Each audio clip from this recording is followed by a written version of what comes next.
welcome to Watershed. Thanks for braving the cloudy day to be with us. Please stand and join us for some songs.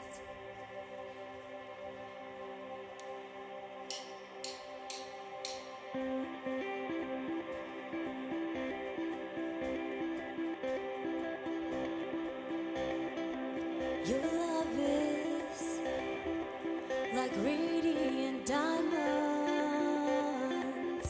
bursting inside us. We cannot contain.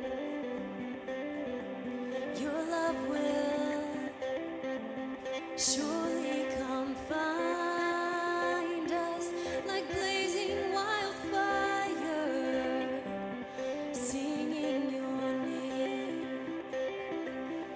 God of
soul.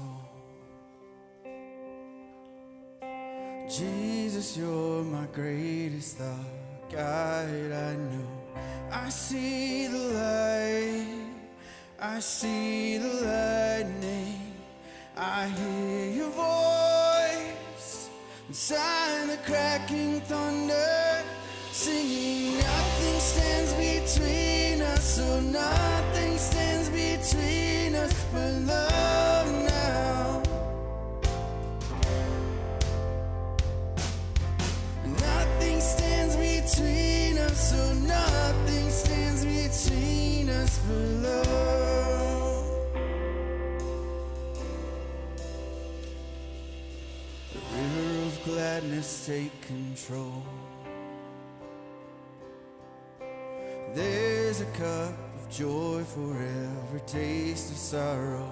I see the light, I see the lightning, I hear your voice inside the cracking thunder, singing nothing stands between us, so nothing stands between us but love now. Oh. Nothing stands between us, so nothing stands between us but love now. Oh, nothing stands between us, so nothing stands between us but love.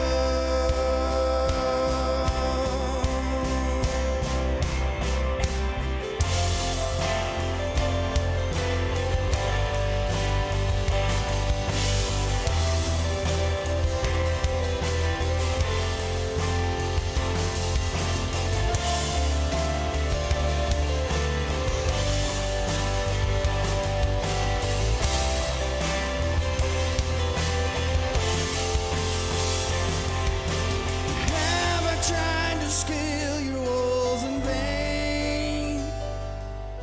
To cross your seas I've pushed against your waves. What for all the miles have you to say? Were you there beside me this whole way? And have I tried to scale your walls in vain? To cross your seas I pushed against your waves. What for all the miles have you to say? Were you there beside me this whole way? You always find me in between the thunder and the lightning. You always find me in between the thunder and the lightning.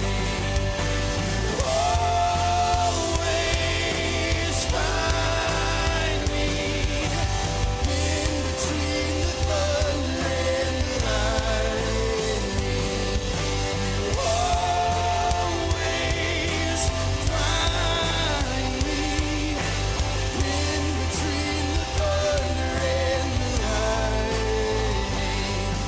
You always find me in between the thunder and the light. You always find me in between the thunder and the light. Singing nothing stands between us, so nothing stands between us but love now.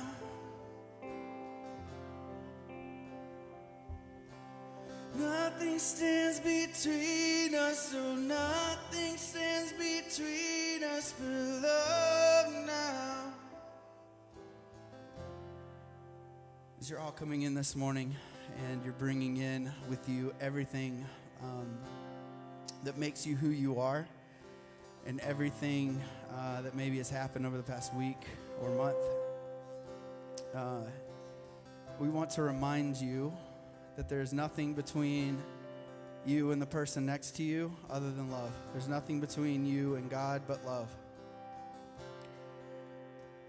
And I'm not going to pretend like that's easy, that it's easy to love one another. It's easy to love God. It's easy to be loved by others or God. But that's the invitation this morning.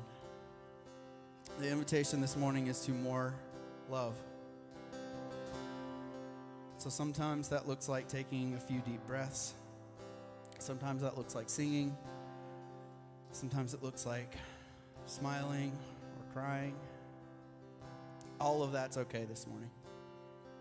Whatever way you need to be here, to be present, to be yourself, I want to invite you into that moment this morning. I'm going to pray for us, and then we're going to give you a chance to greet the people around you. God, this morning we breathe in and we breathe out together. As we sing together, as we sit together. And God, we pray that in the midst of this togetherness, we can be present. We can bring in all the parts of who we are, everything that makes us, us. And we can feel, maybe for a few moments, that we belong, that we're loved, and that you are here. That there's something divine about a gathering like this.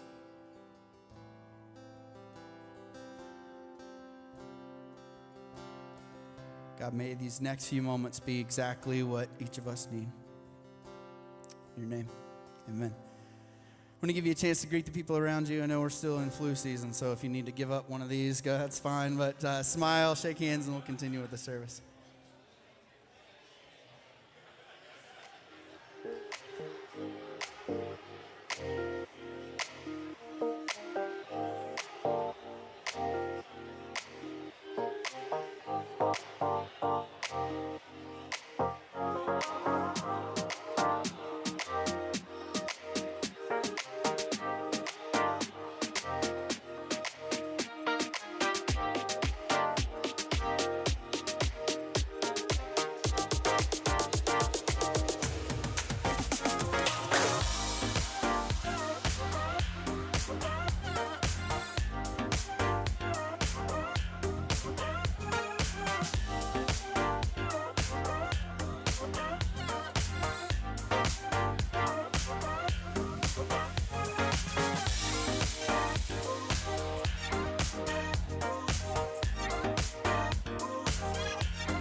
So it used to be awful trying to get you guys to stop doing that so that whatever was happening next could happen. And then Russell, I don't actually know what Russell's title is, Master of Production. Russell suggested we put a timer up, and everyone's like, yeah, sure, whatever. It really works. Really works. Well, welcome. My name's David. I'm one of the pastors here at Watershed. Thank you for braving the interesting weather we have this morning. I'm not sure it'll be really much better when you leave, so stay here as long as you like. Speaking of which, you may have noticed that there is one of those blood drive van things out front. They're going to be here till 2 p.m. So if you're feeling inspired to donate in that way, you actually have time to go get something to eat, which could be helpful if you're going to be donating blood. So just consider that on your way out, especially if you're wanting to procrastinate driving the roads back to wherever it is you came from. And then a few other things to highlight as you're perhaps looking to get connected here. First off, if you are brand new, we have a number of ways for you to learn a little bit more about who we are, to get plugged in. But the best place to start is at the other end of pretty much every QR code that you see here. It's going to take you to a page on our website called Connect and Learn that has a calendar of events. It's got sort of like a carousel of things going on like a monthly basis. Oh, and we're going to show it to you right here. But one of the links right at the top there is something called a connection card, which is a little confusing because it's completely digital. But it is an opportunity for you to let us know that you were here, ask any questions that you might have, and learn a little bit more about who we are. You'll get a reply from one of our team members, and kind of can be a first step to getting a little bit more plugged in. What could be a second step to getting a little bit more plugged in, depending on your demographic, we have quite a few affinity groups that are kind of getting into their regular rhythm throughout the year, starting this month. And so even today, our young adults group, which is, yay, 20s and 30-somethings, they're going to be heading to Yafo, which is just right up the street, immediately following this service. Prime time, which is, kind of the second half of life, 55 and up or so, they're going to be heading to Mama Ricotta's immediately following the service. Going forward, that young adults group is going to be doing this on the second Sunday of every month. I know this is the third. It's kind of confusing. Matt was super confused last week. But normally, young adults is going to be the second Sunday. Prime time is always going to be the third. And then Kindred, which is our LGBTQIA and allies affinity group. They do a lot of things throughout the year, but every fourth Sunday, they do a brunch. And so you might notice that there's a generational gap. Those older millennials, younger Gen Xers, shocked, I'm sure all the Gen Xers are, that they've been forgotten once again. But if anyone is of that demographic, just give us the key. Yeah. If anyone is of that demographic and wants to remedy that gap, come talk to me, because I got a wonderful plan for your life that can hopefully be ready by March. So anyway, that's what is going on. I hope I didn't forget anything. I don't think I forgot anything. I'm trying to go kind of quickly because there is another element that I'm going to invite you into. So during this series that we're kicking off today, Commune, Matt's going to be kicking it off here in a few minutes. But we're going to be highlighting a lot of elements of what does it mean for all of us to be together, to be part of this thing. And a huge element of what it means for Watershed to function, to make decisions, to be the community that we're aspiring to be is our lead team. If you're from kind of, I guess, other kinds of churches, you're maybe familiar with something called like an elder board or something like that, or if you're part of the nonprofit world, just a board. The lead team serves that function for us. They provide direction and accountability.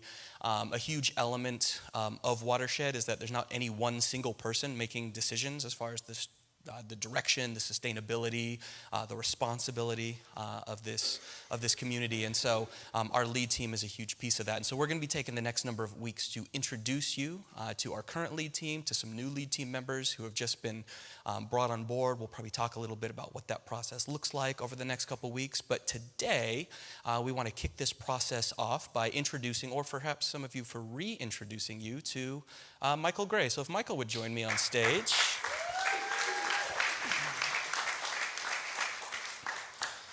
So Watershed, unfortunately for you, this is not going to be like when I do a Q&A, and I'm not going to give you Michael's phone number. You don't get to text questions up. I've got a few prepackaged questions that I'm going to ask him, and then every subsequent lead team member is going to get asked the same thing.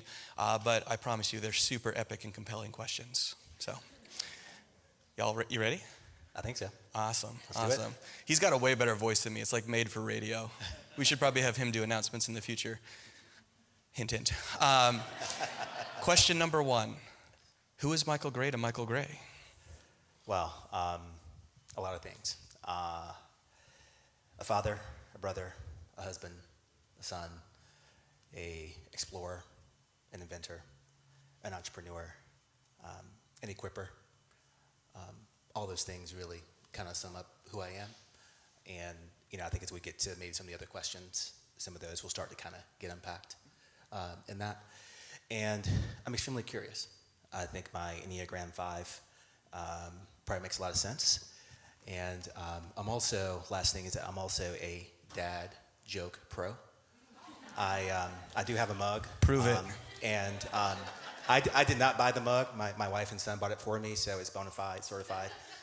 So that's also a very important part of who I am. Enneagram 5s unite. All 4 of us. Half of them are up here. Yeah. That's me too. If you don't know what the Enneagram is, you will. Question number 2. What is Watershed to you, this community? Watershed is really a place that makes you feel welcome. My wife and son and I, we're in Charlotte. I was at the previous church where I was a deacon, kind of like on the board there. We moved, lived in Portland, Oregon for about 10 years, and then when we moved back, we were different. That church was different, and we needed some place that we could come to and really express the fullness of who we are and what we believe. And that mindset really is about inclusivity and really loving other people. And so that was key. The other is that was really a challenging moment in our lives, and we needed some place where we could come and just for a minute just sit and be, and that be okay. And so it was that welcoming posture. It was that show up how you show up mentality. That was really important, and I think that really embodies who we are. And so I'm just really appreciative of that. Awesome. And then final question for now that you all know Michael intimately, you can say hi, introduce yourselves, ask any other questions that you might have in the future, even though we're not going to give you his phone number. But the last question is, why did you say yes to the lead team? What prompted that? Matt asked. It's great. That's how about half of you got involved in whatever it is you do here.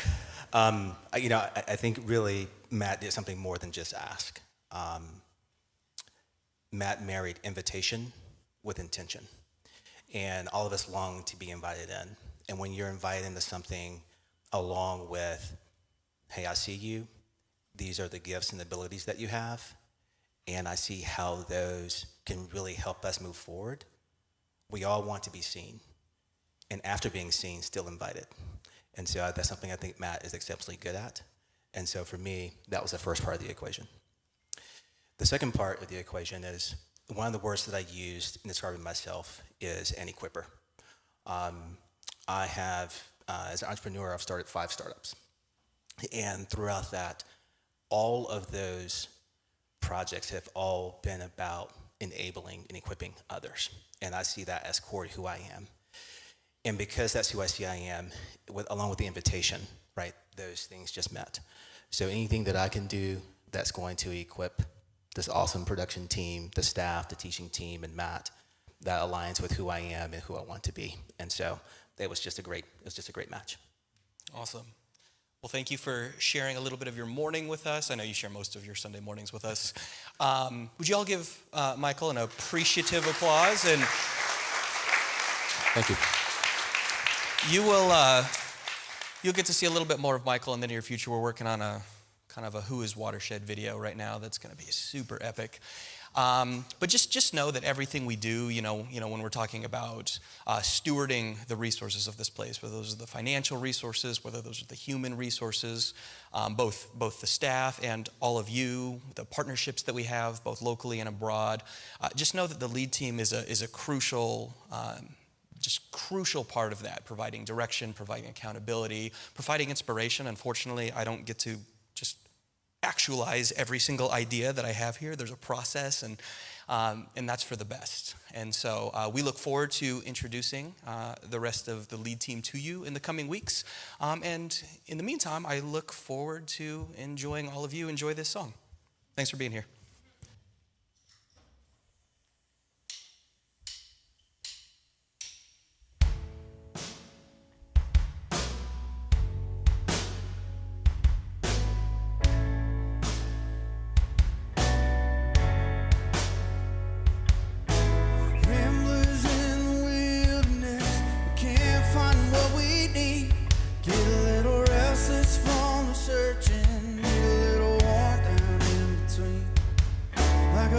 Chasing the matador, it's the man left to his own schemes. Everybody needs someone beside him shining like a lighthouse from the sea.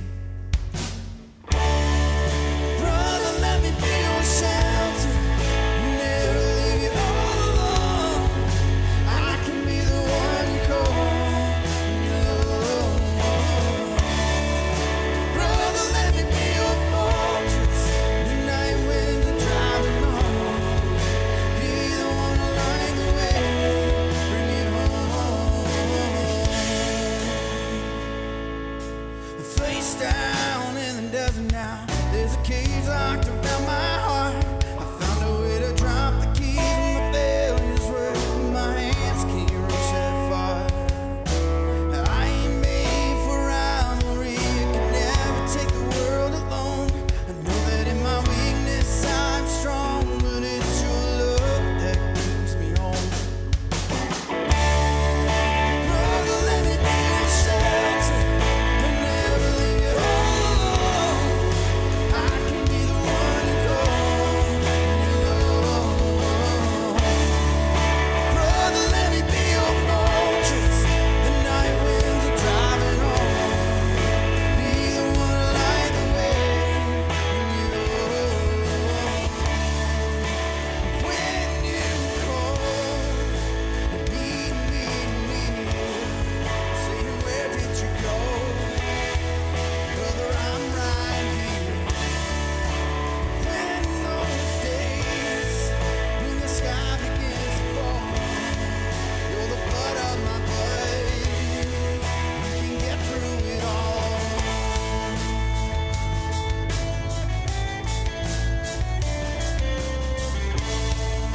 Brother, let me be your shelter. I never leave you all alone. I can be the one you call when you're low. Brother, let me be your fortress. The night winds are driving on. Be the one to light the way, bring you home. Brother, let me be your shelter. I'll never leave you all alone. I can be the one you call when you're low. Brother, let me be your fortress. The night winds are driving on. Be the one to light the way when you're alone. Be the one to light the way when you're alone. Be the one to light the way when you're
Morning. How's everybody doing this morning? Oh, yeah. All right. All right. Well, again, my name is Matt, and I'm the lead pastor here. Just real quick, how many of you have been here, I don't know, over the last month more than twice? Oh, all right. Yeah, look at you. Look at you. So the reason I'm asking, and I could be way off here, and that's fine because that wouldn't be out of the norm for me here at Watershed. But is it me, or has it felt like there's just been something in the room over the last month? Like an uptick in some, I don't know, energy. Like if there was a thermostat for joy and kindness and honesty and lament and curiosity. It's like somebody took the thermostat and just dialed it up a notch or two. I was just curious, sometimes my emotions run out ahead of me, and I wasn't sure if maybe I was imagining things. I hope I'm not imagining that. I hope that at some level, those are the things that you've been experiencing over the last several weeks, or even over the last several years being together here. But I was also thinking how people sometimes describe that phenomenon, depending on how pronounced it might be showing up in your experience here. Some people say, God really showed up in that space, or boy, the Spirit was moving. And then some choose not to label it. They just say there's something present. There's a presence of sorts. And I don't know. I feel like something's been different. And I wanted to name it, and I hope that the difference is helpful. It's been helpful for me as I've noticed this. And I also wanted to say that there's no universal expectation on how you're supposed to experience this place. Like, let it be what it needs to be when you're here. Embrace what you need and discard whatever doesn't work for you right now. I want to come back to that in a minute, though. That's a part of something I want to point to later. This is the first weekend in the series called Commune. David mentioned this earlier, the roots of togetherness. And there's this focal point that I want to get to this morning. And in order to do so, I need to point to something. It's a story. It's an excerpt in the Christian scriptures in this book called Acts. It's kind of been in my crawl for, about the last 2 or 3 months. And this is a text that in just a moment we're going to dive into. I'm a little ahead of myself. I just realized I looked at the wrong place in my notes. What do you think about that?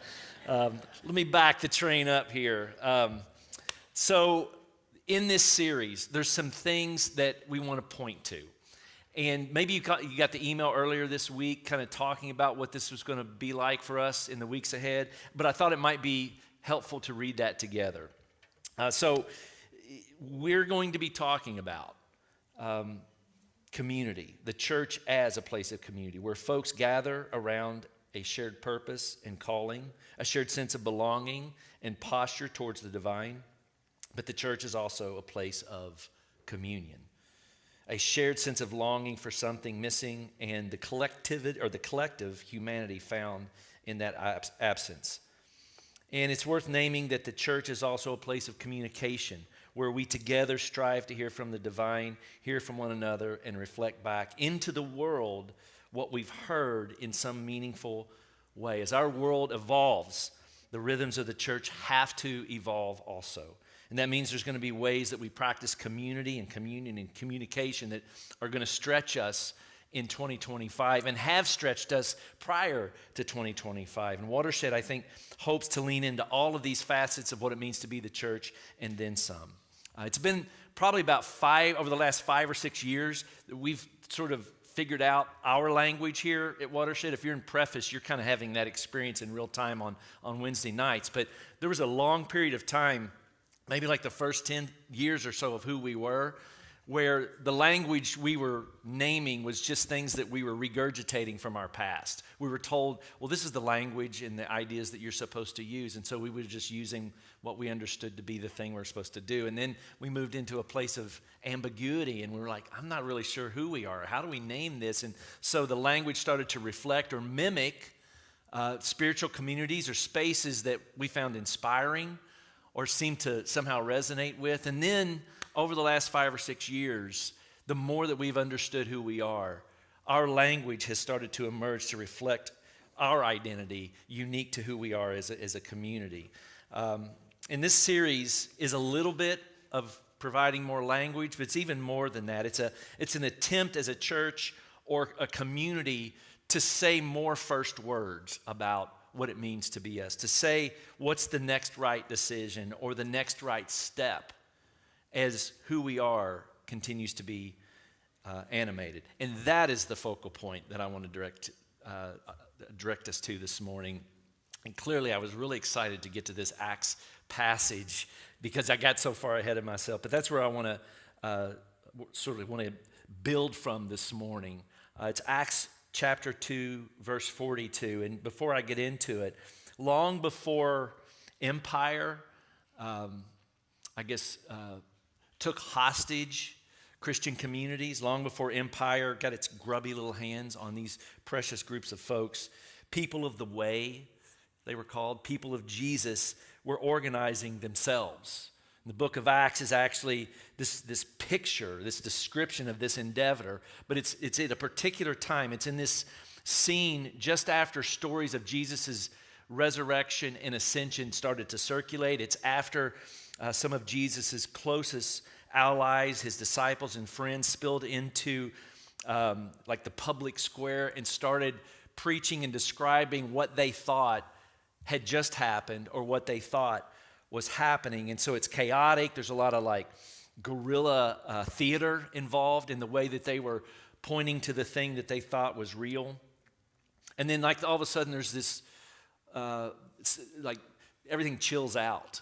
And they retreat to try to figure out a couple of really important questions. And in verse 42 it says, they, the community, devoted themselves to the apostles' teaching and to fellowship, to the breaking of bread and prayer.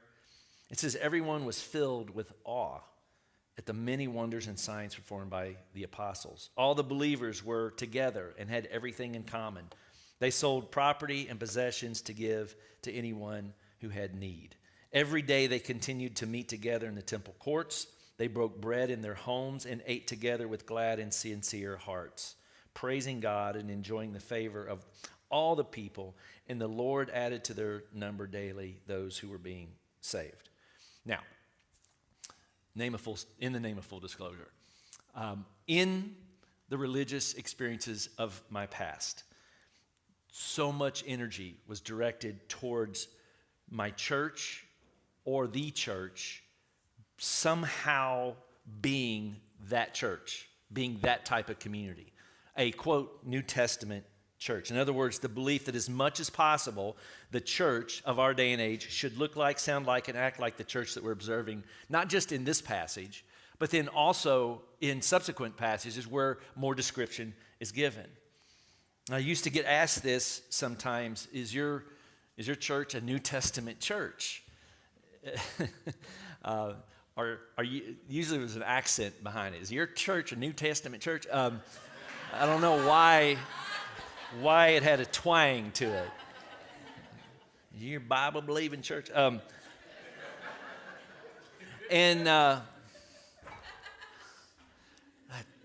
Bad pastor. God, why do I do this? With all the gentleness in the world, that's a terrible question to ask.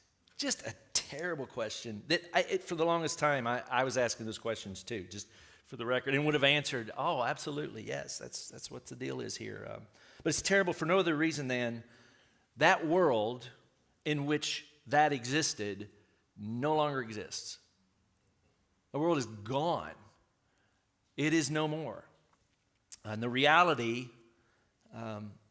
of that world is a completely different reality in the one in which we live. And ironically, the world ending was actually the reality of that church. It was an apocalyptic moment that these folks were having to deal with, and not apocalyptic like meteor hits the earth and wipes everything out, but more like apocalyptic as in the world as they knew it will never be the same again.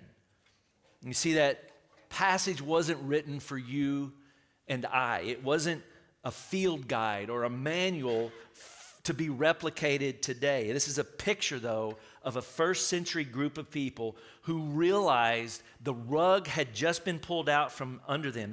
And all they got, all they have, are each other. And they're asking two fundamental questions. What does togetherness now look like? And what do we need? What does togetherness look like? And what do we need? Our survival, our resistance, our future, our interdependence rest on some degree of being together. What does that look like? And given the way we understand the world to work in our day and age, given our cultural and religious distinctions. What do we need? And in their case, in their context, they determine specific needs, i.e., the teaching from apostles, prayer, sharing resources, sharing possessions. And again, in our world, some of what they thought they needed might sound inviting and it might not. It might be necessary, it might not. It might be far-fetched, it might not. It's interesting. Show me a church in Western culture that shares all their possessions.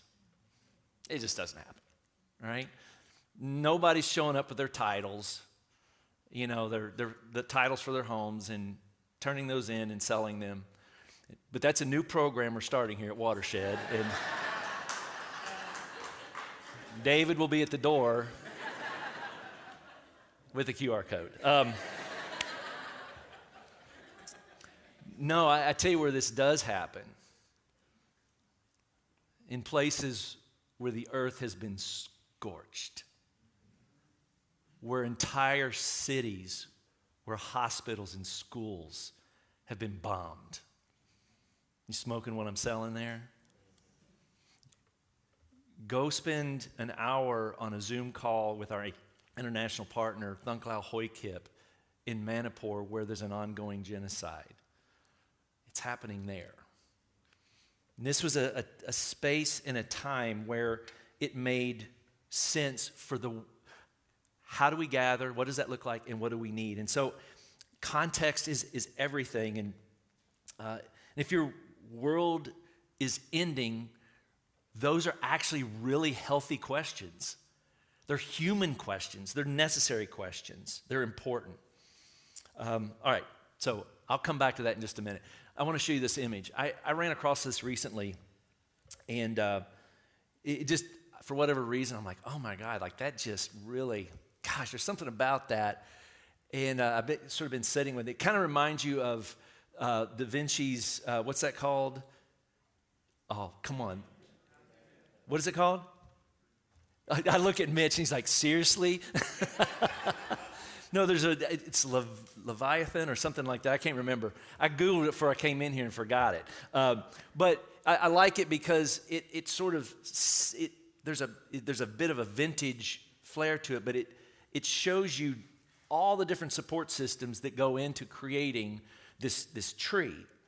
And I was thinking how, for good or for bad, churches live within the tension of being corporate, being a part of a corporate reality, while also kind of resisting corporatism for some really good reasons, and then also attempting at some level to cultivate organic community ecosystems. And this image I felt like it's really interesting, and it made me wonder what Watershed would look like if that were our metaphor, at least for today. And so I started to think about how ecosystems function and how above the surface there are particular outcomes, and these outcomes are manifest based on what happens beneath the surface. And so then I'm like, all right, well, if we had to start to put pen to paper, what sort of outcomes are created above the surface for us at Watershed? And so things like spiritual growth and resistance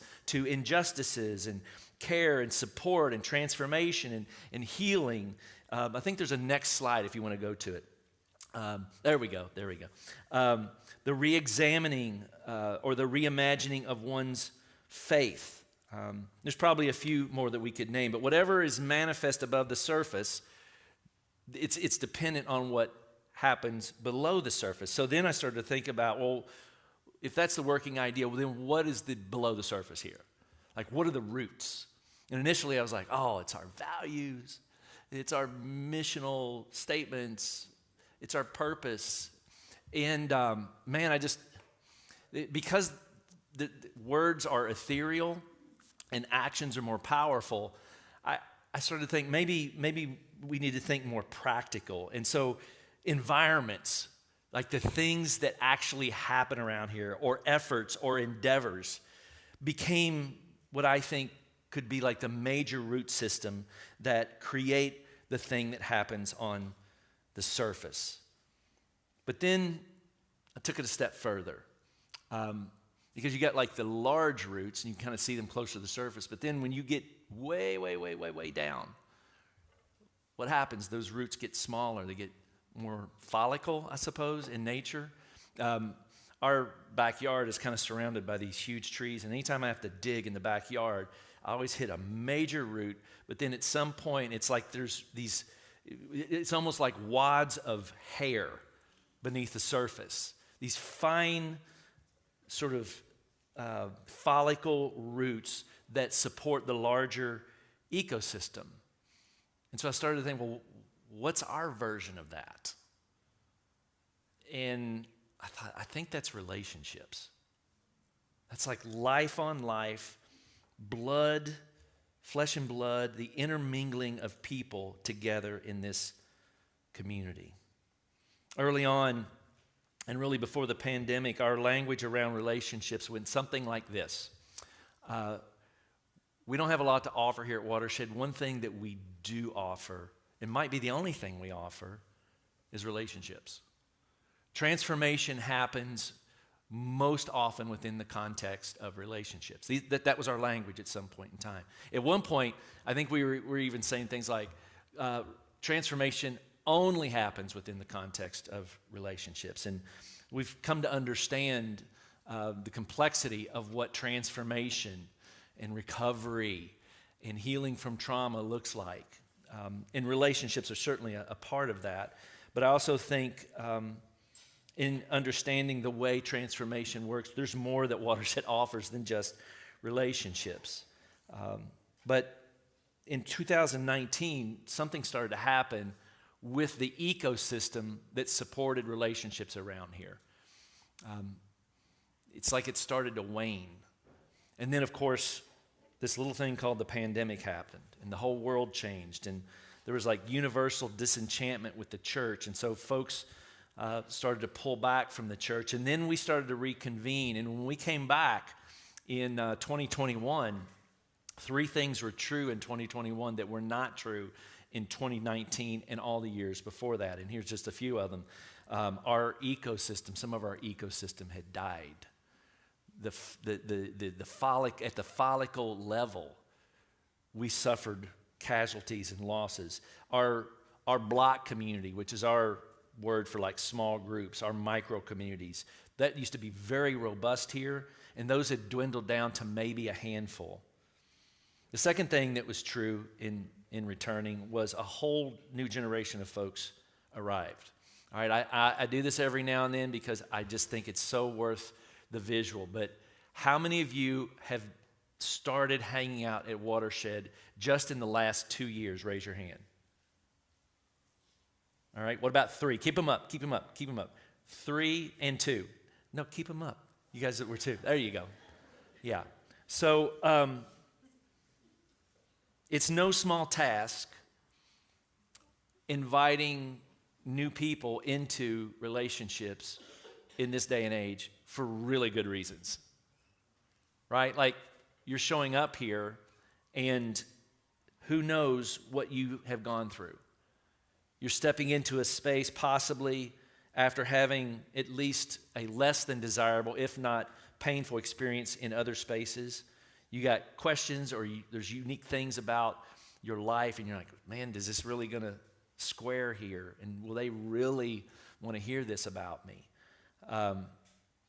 But the point being, whole new generation of folks here. And then the last thing is a greater distance, is sort of Watershed 2.0, if you want to call it that, started to emerge. All of a sudden, the willingness to drive from great distances is enormous and more prevailing.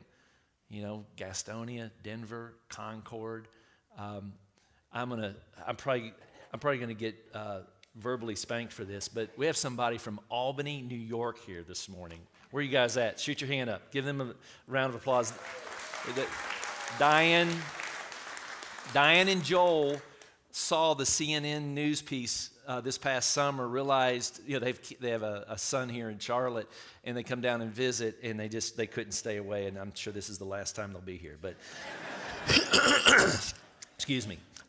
So great distance, and those are just some of the obvious realities. I think there's another reality too. Prior to me becoming the lead pastor here at Watershed, this was a co-pastoring model, and I had a particular lane that I occupied, and I'd spent 15 years occupying that lane, and that was sort of like the community development lane. My official title was community architect because, because you need a trendy, cool name when you're a trendy, cool church. So, I don't know if I've fully dealt with the trauma of watching 15 years of work get dismantled in 18 months. It feels like that's still in a box under a bed somewhere. Probably need to pull that out sometime at some point. The trauma of watching relationships, in some instances, end. The trauma of wondering if we'll ever return in that capacity. The trauma of, can we survive if the readiness to move towards one another surfaces? Or doesn't surface, rather? Can a tree survive if at its greatest extended reach, the follicles die and never get regenerated? Which brings me back to those earlier communities asking those two questions. What does togetherness look like? What do we need? And I'm going to go out on a limb here and say, here's what I think some of you are showing up needing. And you've told me this, so it's not really a lot of guesswork. You're here because the other place wasn't safe. The other place could have been your church. It could have been relationships, your friends, even maybe your family. I'm guessing for some you're here because you want to bring your full self. Michael talked a little bit about this in his story. All of your luggage, your questions, all of what makes you you. And for some, maybe you're here because you sense there's something new to see, something new to hear, something new to learn. We're getting ready to have our last week of preface coming up. And 2 weeks ago, there was this one person, I said, what's creating traction? Why do you keep showing up? And she said, every time I step into this space, I learn something new. I'm like, wow. Clearly you haven't heard me teach, but that's good. That's good. And then there's this additional reason that maybe you're aware of and maybe you're not. I want to be careful not to be too dramatic or come off as manipulative, but we live in a very unprecedented time, a time that I didn't ever think I would ever see as an adult at age 59. It would appear the effort to unravel what we have enjoyed and understood to be a political, social, and institutionally trustworthy nation is under assault, and it's real. And if that is indeed the case, then I think that's probably going to inform those two questions. What does it mean for there to be togetherness, and what do we need? By the way, I mentioned this earlier when we got started about something being in the room, all these different perspectives and what to call this thing that's present. Is it God? Is it Spirit? What is it? What kind of name do we want to give it? And those are all fine. We can have those discussions. But I think naming something that is present is less important than being curious about what it means and why it's happening. And given the time in which we live and given the shared reasons that I think so many of us are drawn towards one another, I think there's like this collective consciousness that introduces into our space and our times together the actual outcomes that we long for. It's like all of the energy resonating at one time produces the experience that we're having together. And here's the kicker, though. Here's the kicker. While I love everything that happens here on Sunday morning, even the mistakes, I think for a lot of folks, there's more to be had. And we're not capturing all of our opportunity or potential if it stays within just these walls. You see, there's the transcendent, but then there's also the transrelational. And transrelational is related to multiple relationships or interconnectedness of mind and body and spirit. It can also refer to a healing approach that focuses on the relationships between people. In this moment, I think the transrelational is just as important or even more important as the transcendent. And it's just unrealistic for us to really go deeper with each other, go into the next click, unless we somehow figure out what it means for there to be togetherness. And so let me wax super practical.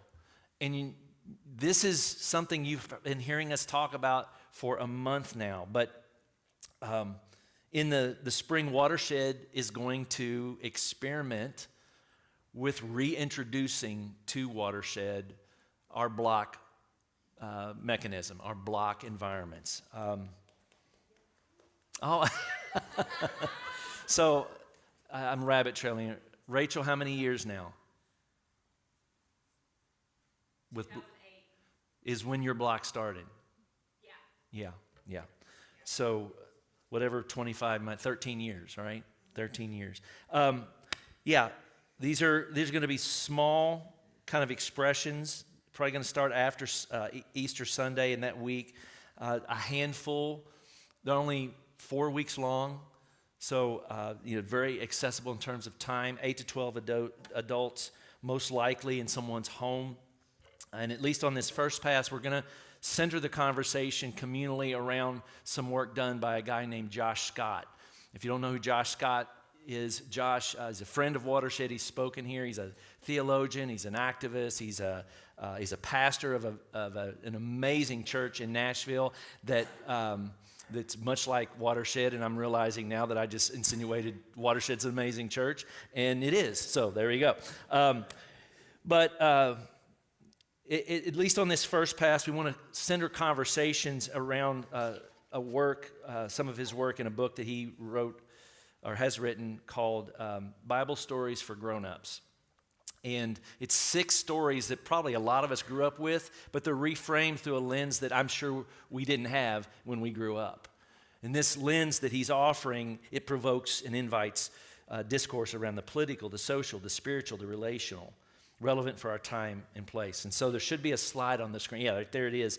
We're still looking for places to host these things. We're still looking for people to facilitate. And most importantly, we're looking for people to help test these things out for 4 weeks. If you go ahead and follow the QR code, it kind of gets you on our radar and we can circle back. But you can still jump in even if you don't do that in the future. There is no cookie cutter way for Watershed to manifest relationships around here. It's not a one-size-fits-all, hence why all those roots at the underneath of that tree are so different. But the thing is, it's just so beautiful.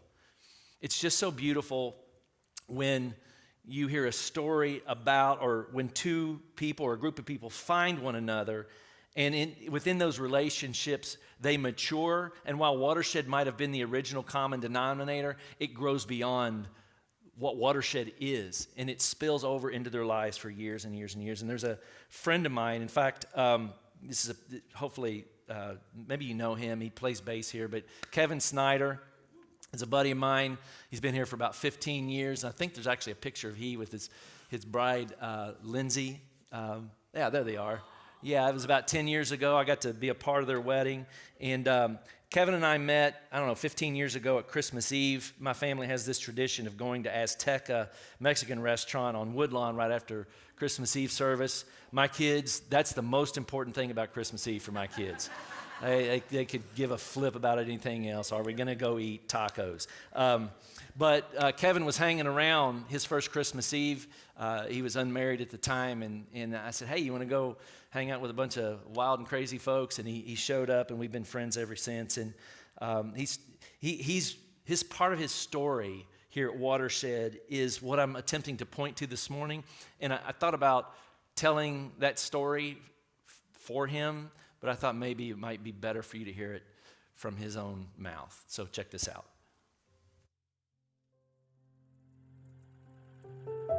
I tend to think a lot of people walk through life just on a surface level with the the people around them, people at work, even sometimes, family members, to be honest, that to have a group of people and like the group of guys that I've known for all those years that we know like everything about each other, the good, the bad, the ugly, the awesome, and having those connections, I think, is the purpose of humanity, is to connect with people and do life. The old phrase, do life together. I don't know. Let's find another way to describe that, because that's very kind of Christian-y, but it's the authentic community of just friendship and love, like true love. Found Watershed at a really, really unique place in my life. I went to a college out in the Midwest, a really evangelical religious school, and got married a couple years out of school. We ended up in a place where things weren't really going well, and jumping right in here, I guess, she ended up coming out.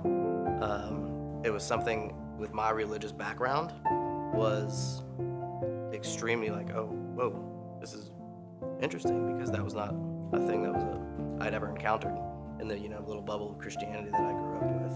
So 2009-ish, we were going through the separation, and she was coming out to her family, and like I actually kind of became a support structure, and she had met somebody, and like it was just really cool to at least see someone blossom that she'd been hiding for so long, because I was happy, but I was in an area of the way that I was raised, you don't get divorced. So like, even though things weren't working out well, I was just like, well, I guess this is my lot in life. This is what I'm gonna be. I'm gonna be that godly man that sticks in a marriage, whether it's happy or not. But it was kind of the very, very peak beginning of my, I guess, deconstruction a little bit about what faith really meant related to human beings. I'd been out of the church, for a number of years, and really hadn't made a lot of friends in general. So like, the highest level was looking for like some set of community. But it was really more about just, I need people. I was in a space where I just really didn't have anybody. In between that time where we were separated, I got a Watershed flyer in the mail. And it was about their remix series, or something they called back in the day, about just, music and being a musician. I hadn't played since I had moved there from Tulsa. And I was looking to find a church that, musically fit, what I wanted to be a part of. And so I showed up at a Sunday down over the hill in Noda. Is, as they say, history. Started with Jim Chapman and Eric Sickler. Jim played guitar in the band, and Rick played drums, and they had a little kind of musical duo that they played, and they invited me to go, jam around with them, and we had fun. And those guys were like the kickoff to like my friendships, out of Watershed, and that kind of developed into some other areas, going to, starting a block. With my good friend Brian Miller, probably 2012-ish, I would say. And that's kind of the group there's 4 or 5 of us we're still on a 12-person text thread, that every day something's going back and forth, and then we're on Instagram sending memes and things like that, Even though it can be kind of surfacey sometimes, like that connection is still super, super important, because a handful of them don't even live in Charlotte anymore, but we're just like, they're part of our lives, like forever. It's important. This place is important. What it's doing for our community is important. And to me, having seen its evolution over the last 15 years of, them struggling with what it was like to become an all-inclusive community, to being just, we are, period. There is nobody turned away from here. Our God does not treat people like that, without a doubt. And like being unabashed about it is, I don't know any other place that's like this. I think it's unique. I think it's very, it's a special thing, just seeing people come together from all these different walks and lines of life that are here for a season or here for the long haul, but they're getting something important from their spiritual walk that Watershed has to offer.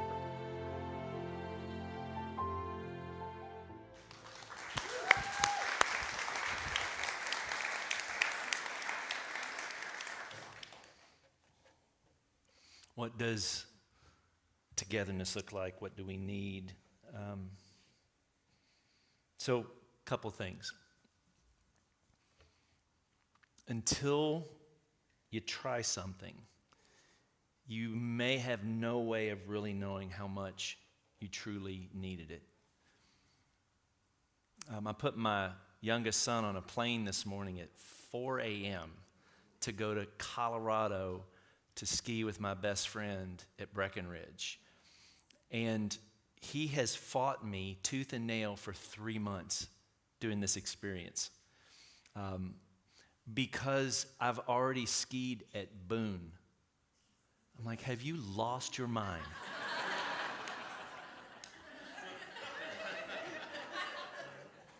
Why do I really need to do that? It's so much trouble. I'm going to go out on a limb here that after his first trip down one of those powdery slopes, he's going to come to a stop and he's going to say, I had no idea I needed this in my life. I think that's, I hope you hear what I'm saying in that. If you're feeling some sense of resistance, I also think that anything worth having involves some degree of suffering or inconvenience. Stepping into the unfamiliar is a form of change. It's a form of loss of control, which is a form of suffering. And so the willingness and the readiness to take on some of that suffering or inconvenience, the inconvenience of distance or travel or commitment to something. It's why I said, let's do it 4 weeks. Let's don't do it 8 weeks or 2 months or no, 4 weeks. Let's start small. Let's take a baby step here. And then finally this, I think the ceiling is so stinking high here. And this is a photograph of Kevin and Brian, the person he mentioned who helped him start this block. That's Andrea Miller, Brian's wife, with her hands on both their shoulders. And this was about a year before the pandemic. And Brian and Andrea, after being here for about 10 years, decided to relocate to Detroit to be near family. And this moment of tenderness that you're watching unfold, in this moment of validation and celebration, telling these two men, look what you did. Look at the relationship you have. This was their last Sunday. This was 10 minutes before Brian and Andrea walked out the door and moved away and have been actually continuing to be a part of this from a distance for the last, 6 or 8 years. And I wanted to leave that picture with you to say that's what's possible. It won't be perfect. It might take a few tries, and this didn't happen overnight. This wasn't a microwaved moment. This was a crock pot of years. The baking of all of this stuff between these two guys' lives, that when it came time to say, see you later, they couldn't hold back the emotion. Will the follicles die? If they die, can we really survive? And is it even worth it? What does it mean for there to be togetherness? What do we need? God, this morning, we live in a broken world. And God, may we lean into community. May we seek out love. May we applaud the good. May we keep paying attention. May we talk to our neighbors. May we dance to the music and embrace art. May we look for love and small joys. May we take breaks and relish in nourishing our body. May we donate when we can. May we linger at the dinner table with friends. May we check in with our people. May we grieve. May we love. May we feel as deeply as we can. The storm is on us. We must hold on. Help us not to give up and to take refuge in the reality that we get to do this together. Amen.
This morning, there is an invitation to a deeper love for each other, people who are different than us, for God, and also an invitation to be loved, an invitation to open yourself up to something that might be hard, a lot of vulnerability, but for other people to love you. And we often talk about the music at Watershed being a place where sometimes you need to sing for other people, and sometimes you need other people to sing over you. And so we're gonna sing that chorus just one more time, and know that there's not always love to give. There's not always you don't have the strength, or you're in a spot where it's hard to love others. It's okay. It's okay. I hope you'll hear these words, and I hope it gives you hope. So sing this again, and if you can sing it, please sing loudly, maybe for someone else. If you can't sing it, just listen. Absorb it.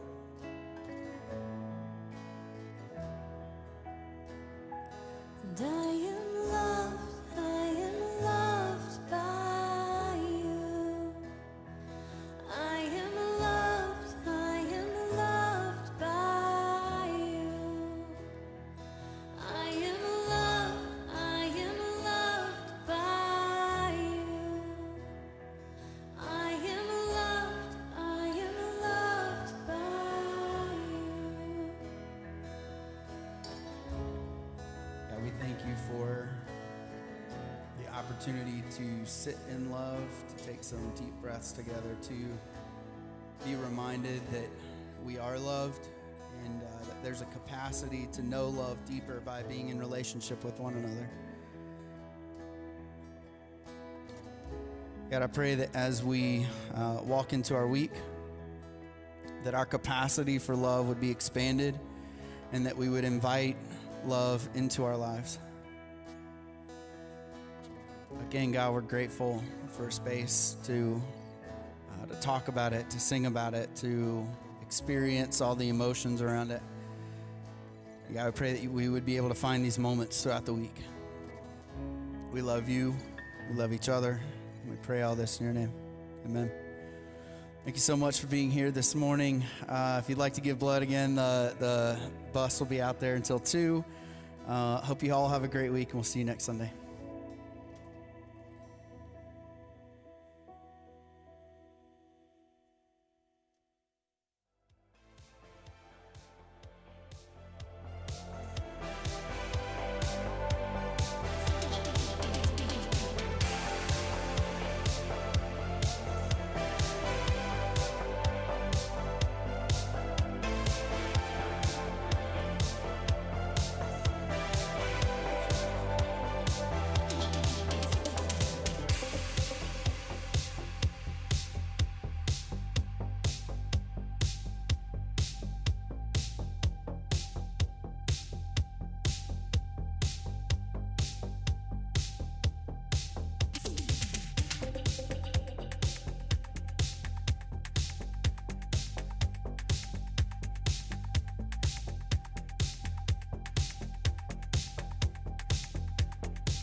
you.